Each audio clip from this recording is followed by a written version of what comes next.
Hello students, வணக்கம். இன்னைக்கு நம்ம unit 9 ray optics and optical இன்ஸ்ட்ருமெண்ட்ஸ்ல இருந்து ஒரு சூப்பர் இன்ட்ரெஸ்டிங் டாபிக் பார்க்க போறோம். அதான் ஆப்டிக்கல் இன்ஸ்ட்ருமெண்ட்ஸ்.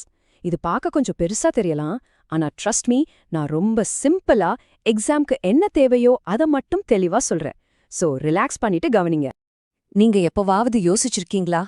நம்ம வெறும் கண்ணால பார்க்கவே முடியாத ஒரு சின்ன செல்ல டாக்டர்ஸ் எப்படி பார்க்கறாங்க? இல்ல ரொம்ப தொலைவுல இருக்கிற ஒரு ஸ்டார எப்படி நம்மளால இவ்ளோ தெளிவா பார்க்க முடியுது? இந்த கேள்வியில தான் நம்ம இன்னைக்கு டாபிக்கே ஒளிஞ்சிருக்கு. சரி, சோ நம்ம கண்ணுக்குன்னு சில லிமிடேஷன்ஸ் இருக்கு, சரியா? ஒரு அளவுக்கு மேல சின்னதையும் பார்க்க முடியாது, ஒரு அளவுக்கு மேல தூரத்திலையும் பார்க்க முடியாது. அந்த லிமிடேஷனை பிரேக் பண்றதுக்காக நம்ம யூஸ் பண்ற டூல்ஸ் தான் ஆப்டிக்கல் இன்ஸ்ட்ருமெண்ட்ஸ். சிம்பிளா சொல்லணும்னா இவையெல்லாம் நம்ம கண்ணோட சூப்பர் ஐஸ். நம்ம லிஸ்ட்ல சூப்பர் ஐ எதுன்னு பாத்தீங்கன்னா அது இந்த சிம்பிள் கான்வெக்ஸ் லென்ஸ் தான். இதுக்கு நம்ம யூஸ் பண்ற பேர் என்ன? Magnifying class. கரெக்ட். இல்லனா சிம்பிள் மைக்ரோஸ்கோப். நம்மலாம் சின்ன வயசுல எடுத்து எறும்ப பேப்பரெல்லாம் பார்த்து விளையாடிட்டு இருப்போம்ல, அதேதான். இப்போ டெக்ஸ்ட் புக் டெஃபினிஷனை பாப்போம். இது எக்ஸாமுக்கு முக்கியம். A simple microscope is a converging lens of small focal length used to get an erect, magnified and virtual image of a small object. Okay? இங்க 3 வார்த்தை ரொம்ப முக்கியம். Erectனா நிமிர்ந்து தலைகீழ இல்லாம, magnifiedனா பெருசாக்கப்பட்ட, and virtual அதாவது நம்ம கண்ணுக்கு முன்னாடியே அந்த பொருள் இருக்கிற மாதிரி ஒரு தோற்றம். So basically ஒரு சின்ன பொருளை பெருசா நிமிர்ந்த மாதிரி நம்ம கண்ணு முன்னாடியே கொண்டு வர்றது தான் இதோட வேலை. ஆனா ஒரு பாக்டீரியா மாதிரி இன்னும் ரொம்ப ரொம்ப சின்ன விஷயத்த பார்க்கணும்னா ஒரு சிங்கிள் லென்ஸோட பவர் பத்தாது. நம்ம இன்னும் கொஞ்சம் பவர் அப் பண்ணணும். அதுக்காக என்ன பண்றோம்? லென்ஸை கம்பைன் பண்றோம். ஒரு சிஸ்டம் ஆஃப் லென்சஸை கிரியேட் பண்றோம். அப்படி 2 லென்சஸை கம்பைன் பண்ணி உருவாக்குற அந்த பவர்ஃபுல் இன்ஸ்ட்ருமெண்ட் தான் காம்பவுண்ட் மைக்ரோஸ்கோப். இத நம்ம மைக்ரோ சூப்பர் ஐன்னு சொல்லலாம். இது எப்படி ஒர்க் ஆகுதுன்னு வாங்க ஸ்டெப் பை ஸ்டெப்பா பாப்போம். ஸ்டெப் 1, ஆப்ஜெக்ட், அதாவது நம்ம பார்க்க வேண்டிய பொருள் பக்கத்துல இருக்கிற ஆப்ஜெக்டிவ் லென்ஸ் ஒரு ரியல் தலைகீழான, அதாவது இன்வெர்டட் அண்ட் மேக்னிஃபைடு இமேஜை உருவாக்கும். ஸ்டெப் 2, நம்ம கண்ணு பக்கத்துல இருக்கிற ஐபீஸ் லென்ஸ் அந்த முதல் இமேஜ்க்கு ஒரு சிம்பிள் மேக்னிஃபயர் மாதிரி ஆக்ட் பண்ணும். ஸ்டெப் 3, சோ ஃபைனலா நம்ம பார்க்குற இமேஜ் ரொம்ப ரொம்ப பெருசா அண்ட் வர்ச்சுவலா தெரியும். புரியுதா? இந்த ரே டயக்ராம கொஞ்சம் கவனமா பாருங்க. நாம பேசின ஸ்டெப்ஸ் இப்போ உங்களுக்கு விஷுவலா புரியும். இங்க பாருங்க, லைட் ரேஸ் எப்படி ஆப்ஜெக்டிவ் லென்ஸ்குள்ள போகுது, இங்கே ஒரு ரியல் இமேஜ் ஃபார்ம் ஆகுதா, அப்புறம் அந்த இமேஜ்ல இருந்து வர ரேஸ் ஐபீஸ் வழியா டிராவல் பண்ணி நம்ம கண்ணுக்கு ஒரு பெரிய வர்ச்சுவல் இமேஜை கிரியேட் பண்ணுது. எக்ஸாமுக்கு ரொம்ப ரொம்ப முக்கியமான ஃபார்முலா இது. நோட் பண்ணிக்கோங்க. Magnification m equals L divided by f0 multiplied with d divided by fe.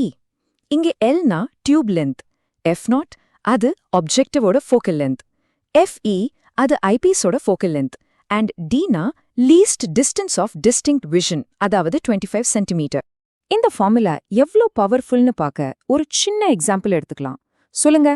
FO ஒரு 1 சென்டிமீட்டர், FE ஒரு 2 சென்டிமீட்டர், டியூப் லென்த் 20 சென்டிமீட்டர்னு வச்சுக்கலாம். இப்போ நம்ம ஃபார்முலால போட்டா நமக்கு கிடைக்கிறது 250 டைம்ஸ் மேக்னிஃபிகேஷன். அப்போனா என்ன அர்த்தம்? ஒரு சின்ன டஸ்ட் பார்ட்டிகல் ஒரு கிரிக்கெட் பால் சைஸ்க்கு பெருசா தெரியும். அதுதான் இந்த காம்பவுண்ட் மைக்ரோஸ்கோப்போட மேஜிக். இப்போ பக்கத்துல இருக்கிற சின்ன விஷயத்த எப்படி பெருசா பார்க்கறதுன்னு தெரிஞ்சுக்கிட்டோம். சரி, அதே மாதிரி ரொம்ப தூரத்துல இருக்கிற விஷயத்த எப்படி பார்க்கறது? அதுக்கும் நம்மகிட்ட ஒரு சூப்பர் ஐ இருக்கு. அதுதான் மைக்ரோஸ்கோப்போட ஒரு டிஸ்டன்ட் கசின், தி டெலிஸ்கோப். இந்த கம்பேரிசன் ரொம்ப முக்கியம். கவனிங்க. மைக்ரோஸ்கோப்ல ஆப்ஜெக்டிவ் லென்ஸ்க்கு ஃபோக்கல் லென்த் ரொம்ப ஷார்ட்டா இருக்கும். ஆமா, ஏன்னா நம்ம பக்கத்துல இருக்கிற சின்ன பொருள் மேல ஃபோக்கஸ் பண்றோம். ஆனா டெலிஸ்கோப்ல ஆப்ஜெக்டிவ் லென்ஸ்க்கு ஃபோக்கல் லென்த் ரொம்ப லாங்கா இருக்கும். ஏன்? ஏன்னா அது ரொம்ப தூரத்துல இருந்து வர்ற நிறைய லைட்டா ஒன்னா சேர்த்து கேதர் பண்ணி ஒரு பிரைட்டான தெளிவான இமேஜை கொடுக்கணும். டெலிஸ்கோப்போட மேக்னிஃபிகேஷன் ஃபார்முலா பார்த்தீங்கன்னா ரொம்ப simple. m equals FO divided by FE. So இதுலேருந்து என்ன தெரியுது? பெரிய மேக்னிஃபிகேஷன் வேணும்னா ஆப்ஜெக்டிவ் ஃபோக்கல் லென்த் FO பெருசா இருக்கணும் and eyepiece focal length FE சின்னதா இருக்கணும். ஈஸி.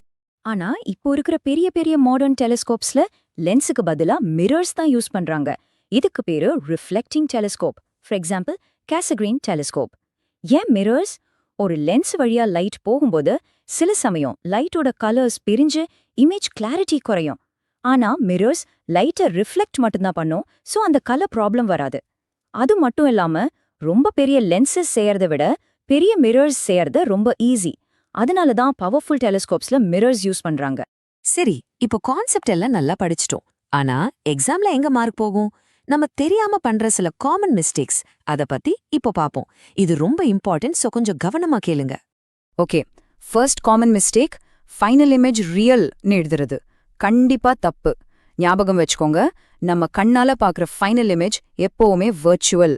ரெண்டாவது மிஸ்டேக், டெலிஸ்கோப் ஆப்ஜெக்டிவ்க்கு ஷார்ட் ஃபோக்கல் லென்த்னு சொல்றது.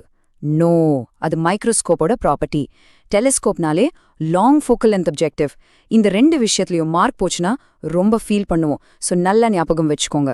சரி, இப்ப நம்ம படிச்சதெல்லாம் ஒரு குவிக்கா ரிவைஸ் பண்ணிடலாமா? இங்க சொல்ற கீ பாயிண்ட்ஸை மட்டும் நல்ல மனசுல பதிவு பண்ணிக்கோங்க. எக்ஸாம்க்கு ரொம்ப யூஸ் ஆகும். சிம்பிள் மைக்ரோஸ்கோப்னா சிங்கிள் கான்வெக்ஸ் லென்ஸ். காம்பவுண்ட் மைக்ரோஸ்கோப்னா 2 லென்ஸ், அதுலயும் ஆப்ஜெக்டிவ்க்கு ஷார்ட் ஃபோக்கல் லென்த். டெலிஸ்கோப்னா அதுலயும் 2 லென்ஸ், ஆனா ஆப்ஜெக்டிவ்க்கு long focal length. Final image ரெண்டுலயும் virtual and magnified. Last point, magnification எப்பவுமே ஃபோக்கல் லென்ஸை டிபெண்ட் பண்ணி தான் இருக்கும். அவ்வளோதான், இவ்ளோ சிம்பிளா ஞாபகம் வச்சுக்கலாம். ஃபைனலா உங்களுக்கு ஒரு சின்ன ஹோம்வொர்க். நம்ம பேசினோம்ல, மாடர்ன் டெலிஸ்கோப்ஸ்ல ஏன் லென்சஸ்க்கு பதிலா மிரர்ஸ் யூஸ் பண்றாங்கனோ, இதுக்கான பதிலை நீங்க யோசிச்சு பாத்தீங்கன்னா இன்னைக்கு நம்ம படிச்ச ஃபுல் கான்செப்டும் உங்களுக்கு தெளிவா புரிஞ்சிருச்சுன்னு அர்த்தம். ட்ரை பண்ணி பாருங்க. All the best for your exams. நல்லா பண்ணுங்க.